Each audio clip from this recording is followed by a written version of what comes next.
नमस्कार U21 में आपका स्वागत है। मैं हूं जेपी मिश्रा। आज हम बात कर रहे हैं 1992 के दशक की बात। कौन है नम्बी नारायण साहब? कहा जाता है कि किसी कुत्ते को मारना हो तो उसे पागल घोषित कर दीजिए। ठीक उसी प्रकार से अगर किसी इंसान को बर्बाद करना हो तो उसे देशद्रोही घोषित कर दीजिए। ठीक हुआ वैसे ही। नम्बी नारायण की कहानी देश के हर नागरिक को जाननी चाहिए ताकि वो इस बात को समझ सके कि एक देशभक्त को राजनीतिक साजिश में फंसाकर देश का गद्दार घोषित कर दिया जाता है।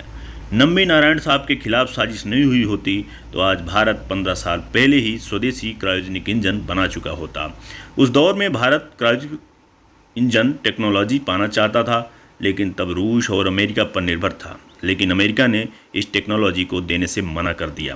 रूस से समझौता करने की कोशिश हुई, लेकिन अंतिम चरण में अमेरिका के दबाव में रूस भी मुकर गया। तब नम्बी नारायण साहब ने भारत सरकार को भरोसा दिलाया था कि वो अपनी टीम के साथ स्वदेशी क्रायोजेनिक इंजन बनाकर देश का परचम लहराएंगे। वो अपने मिशन को सही दिशा में लेकर चल ही रहे थे, तभी अमेरिका के इशारे पर उनके खिलाफ साजिश की गई। नम्बी नारायण साहब ने इस पूरी साजिश को अपनी एक किताब में ready to fire how India and I survive the ISRO spy case भी लिखा है। आप इसे पढ़ सकते हैं। क्या हुआ था 24 साल पहले?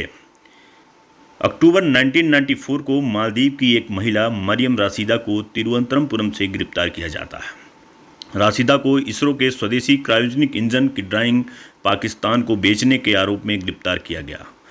बाद में केरल पुलिस ने साल 1994 में इसरो के टॉप साइंटिस्ट और क्रायोजेनिक इंजन प्रोजेक्ट के डायरेक्टर नम्बी नारायण साहब समेत 2 वैज्ञानिकों डी सचकुमारन और डेप्यूटी डायरेक्टर के चंद्रशेखर को अरेस्ट किया।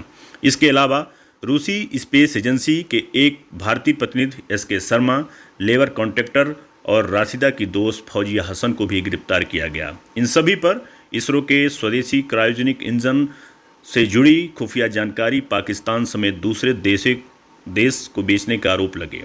इंटेलिजेंस ब्यूरो के अधिकारियों ने तब क्रायोजेनिक इंजन प्रोजेक्ट के डायरेक्टर रहे नम्बी नारायण साहब से पूछताछ शुरू की, लेकिन उन सभी आरोपों का उन्होंने खंडन किया और उन्होंने कहा कि यह बना ही नहीं तो बेचने का सवाल उठता ही नहीं।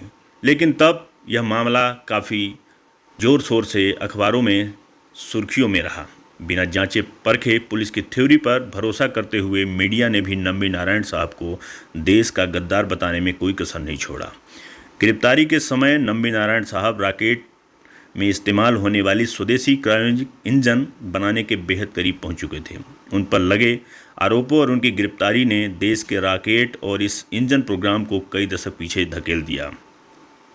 दिसंबर 1994 में मामले की जांच सीबीआई को सौंपी जाती है। सीबीआई ने अपने जांच में इंटेलिजेंस ब्यूरो और केरल पुलिस के आरोप को सही नहीं पाया। 1996 में सीबीआई ने चीफ जुडिशियल मजिस्ट्रेट की अदालत में फाइल एक रिपोर्ट में बताया कि पूरा मामला फर्जी है और लगाए गए सारे आरोप के पक्ष में कोई सबूत नहीं है। सीबीआई जांच में यह बात सामने आई कि भारत के स्पेस प्रोग्राम को डैमेज करने की नीयत से नम्बी नारायण साहब के ऊपर ये झूठा केस फंसाया गया। जांच में इस बात के संकेत मिले कि अमेरिका खुफिया एजेंसी CIA के इशारे पर केरल की तत्कालीन कम्युनिस्ट सरकार ने नम्बी नारायण को साजिश का शिकार बनाया। यह सारी कवायदात भारत के अंतरिक्ष कार्यक्रम को ध्वस्त करने की नीयत से हो रही थी। यह वह दौर था जब भारत अपने स्पेस प्रोग्राम के लिए अमेरिका समेत अन्य देशों पर निर्भर था। करोड़ों अरबों रुपए किराए पर स्पेस टेक्नोलॉजी इन देशों से आयात होती थी। स्पेस टेक्नोलॉजी में भारत के आत्मनिर्भर होने से अमेरिका को यह नुकसान का डर था कि वह कारोबार में उसे काफ़ी बड़ा नुकसान होगा। SIT के जिस अधिकारी CB मैथ्यूज ने नम्बी साहब के खिलाफ जांच की थी, उसे केरल की सरकार ने राज्य का DGP बना दिया। इतना ही नहीं, CBI जांच में CB मैथ्यूज के अलावा तब के ACP KK जोशुआ और S विजयन को भी शामिल में होने की बात सामने आई। असल में गद्दारी नम्बी नारायण साहब की नहीं थी, ये लोग कर रहे थे देश के समय गद्दारी। 1996 में कोर्ट ने CBI की रिपोर्ट को स्वीकार कर लिया और इस केस में गिरफ्तार सभी आरोपियों को रिहा कर दिया। 1998 में केरल की तत्कालीन CPM सरकार ने मामले की फिर से जांच का आदेश दिया। सुप्रीम कोर्ट ने केरल सरकार द्वारा इस मामले की फिर से जांच को आदेश खारिज कर दिया। 1999 में नंबी नारायण ने मुआवजे के लिए कोर्ट में याचिका दाखिल की और 2001 में राष्ट्रीय मानवाधिकार आयोग ने केरल सरकार को उन्हें क्षतिपूर्ति का आदेश दिया, लेकिन राज्य सरकार ने इसे आदेश को चुनौती दी। सोचिए आप किस कदर नंबी नारायण साहब के साथ बर्बरता हुई। अप्रैल 2017 सुप्रीम कोर्ट ने नंबी नारायण की याचिका पर उन पुलिस अधिकारियों पर सुनवाई शुरू की जिन्होंने उन पर गलत आरोप में फंसाया था। नारायण साहब ने केरल हाईकोर्ट के उस आदेश के खिलाफ सुप्रीम कोर्ट का रुख किया जिसमें कहा था कि पूर्व डीजीपी और पुलिस के 2 सेनावृत्त अधीक्षकों के खिलाफ कार्रवाई की जरूरत नहीं है। वैसे यह लड़ाई यहीं तक नहीं रुकी।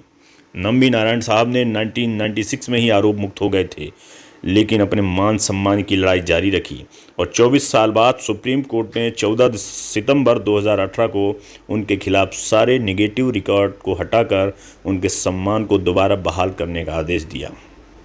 तत्कालीन चीफ जस्टिस दीपक मिश्रा की अगुवाई वाली खंडपीठ ने सरकार को आदेश दिया कि नंबी नारायण को उनकी सारी बकाया रकम मुआवजा और दूसरे लाभ दिए जाएं। सर्वोच्च अदालत ने अपने आदेश में यह भी कहा कि नंबी नारायण को मुआवजे के साथ बकाया रकम और उसके दूसरे लाभ केरल सरकार देगी। इसकी रिकवरी उन पुलिस अधिकारियों से भी की जाए जिन्होंने उन्हें झूठे आरोपों में फंसाया। साथ ही सभी सरकारी दस्तावेजों में नंबी नारायण से साहब के खिलाफ प्रतिकूल टिप्पणियों को हटाने का आदेश दिया। सुप्रीम कोर्ट ने कहा कि नंबी नारायण को हुए नुकसान की भरपाई पैसे से नहीं की जा सकती, लेकिन नियमों के तहत उन्हें 75 लाख रुपए का भुगतान किया जाए। सुप्रीम कोर्ट का यह फैसला सुना रहा था तब नंबी नारायण साहब वहाँ मौजूद थे। इतना ही नहीं, उनके पूरे परिवार को भी प्रताड़ना मिली और काफ़ी उन्हें गहरा दुख हुआ। ये सब साजिशें देश के उस महान वैज्ञानिक के खिलाफ हो रही थी जिन्होंने देश के प्रति एक सपना देखा था। एक स्पेस टेक्नोलॉजी को परचम लहराने के लिए उन्होंने नासा जैसे प्रोग्राम को एजेंसियों को छोड़कर उन्होंने भारत में अपने क्रायोजेनिक इंजन की शुरुआत की। दोस्तों, हमें नंबी नारायण साहब से सीखना चाहिए कि देश के प्रति वफादारी और अपने लक्ष्य के प्रति हमें कोई नहीं हटा सकता। उनसे ये सीखना चाहिए कि गिरकर उठना, उठकर चलना यह क्रम है संसार का। कर्मवीर को फर्क नहीं पड़ता किसी जीता हार का।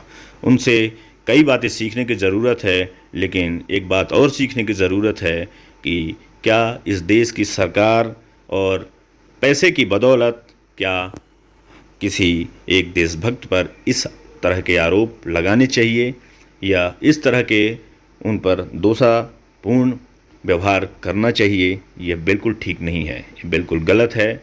इसलिए मेरी आप सभी से रिक्वेस्ट है कि अगर नंबी नारायण साहब के बारे में और जानना है तो हाल ही फ़िलहाल में rocketry the Nambi effect R Madhavan साहब की एक मूवी आई है, उसे आप ज़रूर देखें। धन्यवाद।